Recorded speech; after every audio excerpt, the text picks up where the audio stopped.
So I'd like to begin by acknowledging the traditional custodians of the land, and to start by saying that this is an area of enormous interest to me, social impact bonds, not just because it gets more money into the pot, but because it means we are driven by a proper analytical process in the way we allocate money and in the way we define the expectations of benefit that we want from it.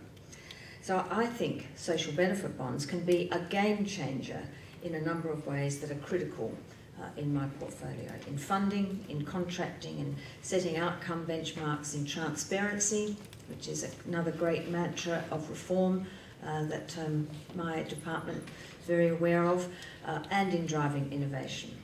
And the first is in how governments fund services. In community services, more than 50% of our investment is done by non-government organisations, and this amount is only increasing. Government certainly changed a lot from the days when agencies only had to tell us that they were doing good things or had plans to do good things, and they'd receive resources, including funding. As Minister for Family and Community Services, I receive literally hundreds of requests for funding for projects every year from large and small agencies. And of course they're all good projects. Of course they're all driven by great motivations and commitment to caring for those less fortunate. And they of course all seek to reduce or ameliorate the impact of poverty, abuse or neglect. So it's very difficult to say no. All our funds are fully committed. And sometimes when you read about the outcomes that are being claimed or achieved, then you wonder why we are funding what we're funding rather than this particular project. But as I say, I think thanks to the good work in the development of economic modelling and in social policy and economic analysis, that we are much more sophisticated now in evaluating proposals. We're better at measuring outcomes and inputs, and it is far from an exact science still, but it's still very important that we have moved along this road. And the outputs are often hard to define, and the discipline in thinking, the rigour that needs to be invested in working out what an output is of a social policy program, I think is a very important way of focusing the designers of a program on what they're actually doing. Many older government funding streams were funded towards activities rather than towards outcomes. It was just too hard to measure outcomes, so you funded how many clients people saw, or how many activities were done with them, or indeed how many meetings could be held. And that was what they reported on to us, because that's what we expected of them. In FACS, we are embarking on a number of program reviews to sharpen our focus on what outcomes we should be seeking, and what the evidence says are the best buys for those outcomes, and how we can better contract for them. It is not an easy task. It is not easy to be able to define what we mean by improved child well-being. It is not easy to define what we mean by fewer children being at risk. But these are the disciplines that I think will produce better results. It's a very important task if we are to improve social investment. So Andrew Young from the Centre for Social Impact, who opened this conference today, has certainly been one of those promoting the development of a market of outcomes, which is an interesting concept.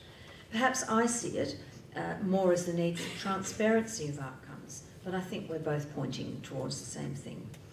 The need to be transparent on what these outcomes could or should be and what the expectations are is what is important. Further transparency concerning who is doing well in achieving the outcomes is also helpful.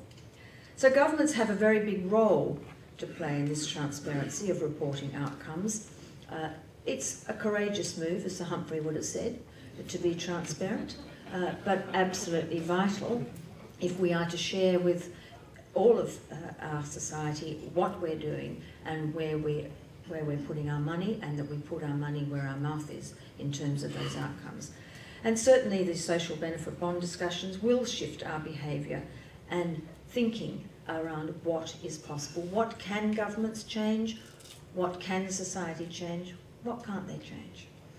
As befits the head of the Centre for Social Impact, Andrew is perhaps a little bolder than any individual NGOs I've heard, and as he has said, to, quote, establish a functioning social outcomes market, we need one more thing: the willingness and ability of decision makers and funders to reallocate limited resources towards more effective delivery. Well, as one of those funders, I welcome a discussion on how we can reallocate limited resources towards more effective delivery in a way that doesn't diminish the sector, certainly doesn't diminish its great belief in improving the lives of others and its sense of fairness and justice, which are very difficult to measure. But without diminishing the values of the sector and the ambitions of the sector for things we can't always measure, like, as I say, justice and morality, at the same time invigorates and energises it without destabilising it. In government, we often need NGOs and their other funders to stand beside us when we do this, because there are difficult decisions in a world of limited resources. While some decisions the New South Wales government takes are difficult, pursuing a social benefit bond on out-of-home care certainly was not one of them. Earlier this year, I stood alongside my colleagues, the New South Wales Treasurer Mike Baird and the Attorney General Greg Smith, to announce that the government had selected proponents to enter the joint development phase for its social benefit bond pilots, mine being in the area of out-of-home care. Why? Because we can absolutely measure the cost of out-of-home care, so we have something to test alternative approaches against. New South Wales, other than that, New South Wales has the highest rate of removals of children from their home in Australia, and indeed the highest rate of children in out-of-home care. And that, in turn, has meant very poor outcomes for these children who grow up outside their family home. I've been concerned that in New South Wales, some children were being removed without adequate protective work being done with families that might have enabled the families to change and to keep their children. Similarly, I was acutely aware that the service system was not designed so that agencies could focus on working with parents following removals, so that children could be restored to, by now, a less risky and more protective family environment. Even in opposition, when I have to say there are a lot more dollars around than there are today, thank you to the GST collapse, it was obvious to me that community services would at least have to do more with the same. And I guess the demographic changes and the very high birth rates in our lower demographics are evidence of why pressure on social systems is only going to continue to grow, at least in the medium term. I posed the question to a number of organisations who came to me with innovative programs when in opposition. Can this keep children safe in their own homes? Is it less expensive than removing them, and are the outcomes for the children actually better if we do so? What is the cost of doing that compared with the cost of removing a child and placing them in foster care? And just for the record, the minimum cost of maintaining a child in foster care is $37,000 a year, but it can go up to being $250,000 for some children. So cost-benefit analysis has an obvious role, and it has always seemed to me, particularly in social policy development. In my view, our current system wasn't working for children or families, particularly not for the children, nor for the staff working for the services, and frankly it wasn't working for the budget either. It's meant that nearly 50% of our investment in prevention and child protection in this state was being spent at the out-of-home care end, which is the crisis end, which is the it's too late, we've failed a child end. 50% of a budget of billions. So it was clear that we needed to undertake a range of reforms, and social benefit bonds, whilst not clearly a single silver bullet, is helping us reform because of its detailed work on measures, measurability of measures, transparency, keep coming back to transparency, and contracting. Fundamentally, social benefit bonds require a shift to an outcomes focus. Instead of process? Do these people say they're doing something nice? They're not corrupt, they use the money properly, right? That's all they have to do. Outcomes. How does this make a child's life better? How do we measure how it makes a child's life better? As you may already know, a social benefit bond is a new financial instrument that pays a return to private investors who invest in community organisations that achieve agreed social outcomes. Savings generated from these improved outcomes enable government to repay the upfront investment and provide a reward payment commensurate with the outcomes achieved. Governments are saved from finding the money up front and find it in the savings derived from the harm avoided, harm which costs taxpayers a great deal of money. In the simple case of this, the harm avoided is the harm of going into out-of-home care. But the harm of going into out-of-home care, I remind you, which we don't measure in the social benefit bonds, actually goes on and on from there. Children leaving out-of-home care are more likely to end up in juvenile justice, very expensive. More likely to end up in adult prisons, even more expensive. More likely to end up pregnant teenagers, very expensive. More likely to end up homeless, extremely expensive. So expense as a measure of the drain on the state, I can tell you, goes on and on and on through a child's life and adulthood. So investors, institutional, and for institutional investors, what could be more attractive than an ethical investment such as this? Retail and private investors, they now have access to a new financial instrument offering a mix of economic and social returns. This followed an overwhelming response to the government's request for proposals to enter a joint development phase for social benefit bonds. And for us, 2 proponents were selected. The first is a consortium of the Benevolent Society, Westpac Corporation and the Commonwealth Bank in a proposed bond of approximately $10 million to support 550 families over 5 years to keep their children out of out-of-home care. The second is with Uniting Care Burnside, which will work directly with years and their parents across 10 locations, again as part of a proposed bond of around $10 million over 7 years.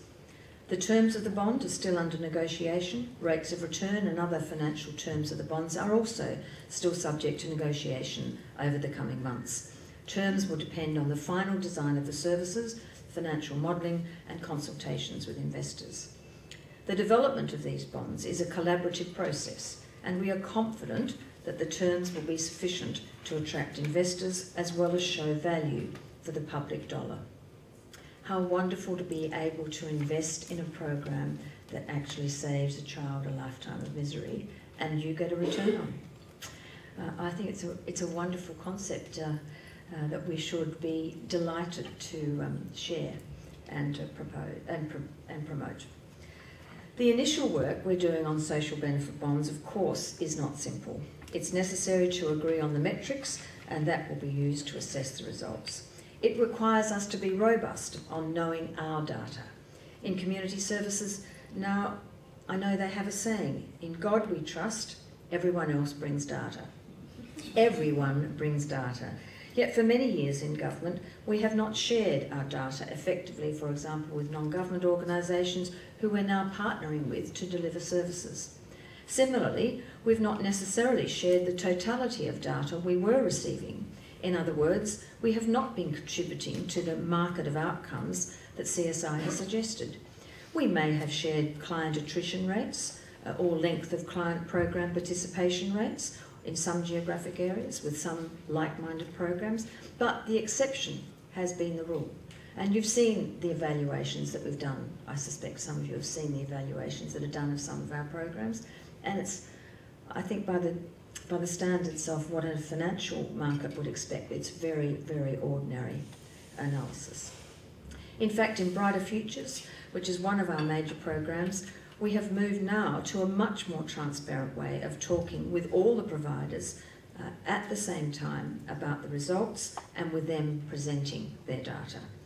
Of course, what we've discovered is that because the incentive in NGOs is to deliver for their clients, there is absolutely a hunger for open discussion. Family and community services has not necessarily been transparent in the outcome data from programs that we've funded. We have been reticent to set up strong benchmarks around outcomes and share those benchmarks. This use of data, especially sharing it at a local level between funded services, is now part of a new role for FACS and our staff in the future. A role that sees them help shape service planning and design at a local level, because they are empowered now to share data. So it means that we test out if the policy setting is working. We don't blindly go on knowing that we're right, only to find out later that we're wrong, because the data we could have shared and that could have been corrected for, we haven't shared. So working at the local level means that we have also adapted more. We encourage local accountability and innovation. It fits with trying to drive the collective impact that I know is drawing much interest throughout the human services area. In future, we want to combine our data with other agencies, government or non-government, so that we can understand the collective rather than the individual impact of programs. Collective impact is, of course, of immense interest to all of us in the human services area, so that we understand that sharing data and communicating regularly around a common agenda moves beyond the expectation that a single program can have the single silver bullet impact truly needed to shift entrenched community disadvantage. We know that's just not going to happen. Indeed, in the changes that we're undertaking in family and community services, we're driving very hard on the transparency of data so that we can better see how we're going on some of the critical issues. Children staying home with preserved families, restoring children to families, transferring children to non-government organisations who run out-of-home care. They are all now being properly measured and made more transparent between ourselves and other agencies we work with. As I said, this is dangerous, very dangerous for governments in an era where the media particularly launches on figures and numbers, don't always make correct sense of them, and it becomes a sensational and misleading story. And you can derail a whole reform agenda in 3 days of rotten publicity. But I think it's a risk that we have to take, and we stare down the bad stories or we explain them.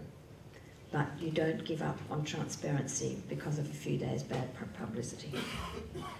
The work on social benefit bonds, developing measures and the focus on outcomes have already yielded some results for the participating NGOs and ourselves.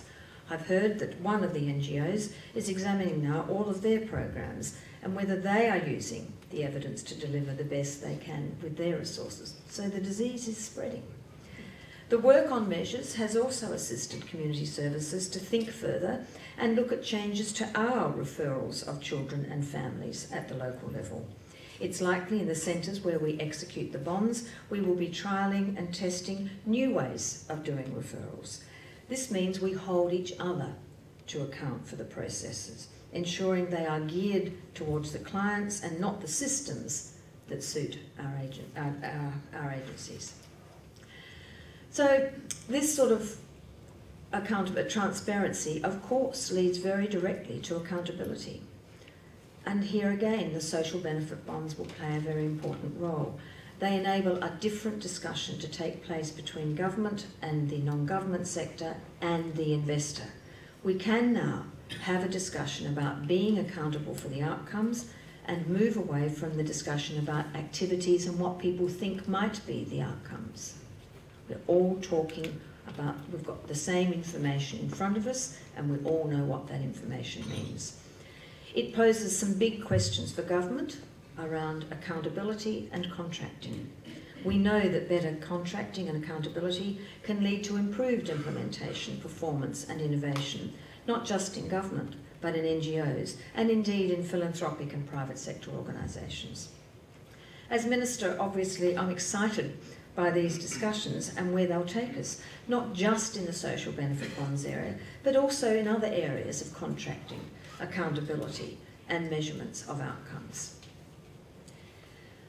In another area of investment, we are experimenting in contracting. In tendering $10 million for early intervention services for 9 to 15-year-olds, we are calling on NGOs to innovate early intervention services, which will improve individual children's outcomes and links with existing services. We're not prescribing the activities, but focusing on the changes and outcomes that we want to see occur. We also have an expectation that the program design will take into account the existing investment made for these children in the geographic area we're locating. In this, we're trying to reduce the duplication that we know occurs in human services. Unfortunately, it doesn't always benefit the disadvantaged to have that duplication. We want agencies to use their relationship building skills, their innovative approaches to harness all of the supports and combine with this additional investment. The social benefit bonds are not the only activity we're engaged in to improve our accountability, our transparency and our focus on outcomes. But they are an opportunity, they give us an opportunity to open up a conversation that is much broader than those involved in the daily development of the bonds. And I ask you all to stay engaged in that discussion at whatever level. Let me be clear. The New South Wales Government is in no way pursuing social bonds in an attempt to shirk its responsibilities when it comes to assisting the vulnerable children, young people and their families in this state. We know our responsibilities. Social benefit bonds will not replace current government-funded services, but they will bring a new source of private funding to expand investment in social programs in a sustainable way. And more than that, they bring a greater engagement and a wider commitment. It's not just government mysteriously doing all of this with your taxes. This is you being part of that directly for yourself. While social benefit bonds offer exciting potential, there are many other opportunities that we really also want to explore in social investment. We want to explore the breadth of evidence on how to strengthen families and the communities in which they live through better partnerships. I think we have a real opportunity for a broader dialogue with the for-profit, philanthropic and community sector generally, not just about funding, but about how policy can be shaped by new and fresh ideas.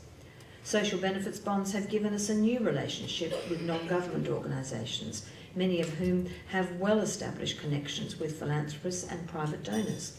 And we want to support the non-government sector to sustain these relationships. But I also want to explore the role of building more direct relationships between philanthropy and government, engage them in discussions around policy setting, community engagement, and tackling some of the wicked problems, as well as the entrenched disadvantage of the communities that we work in. In the coming months, I will be meeting with a range of individuals and organisations to gain their insights into how government can learn from and partner with the community more broadly.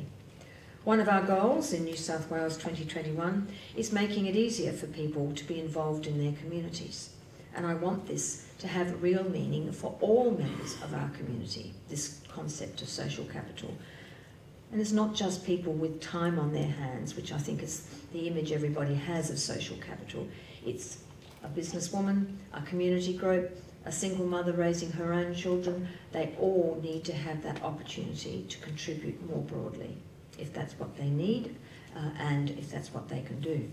And harnessing the skills and resources from across the depth and breadth of our communities is critical to making that happen. We're looking forward to hearing from our participants on how the social benefit bonds are being developed now and in the future, how they progress. I'm sure I can tell us that they are working and changing lives. That's the final outcome. And I'm delighted that we will have not just their direct and honest gaze, but in the end we will have some great numbers as well.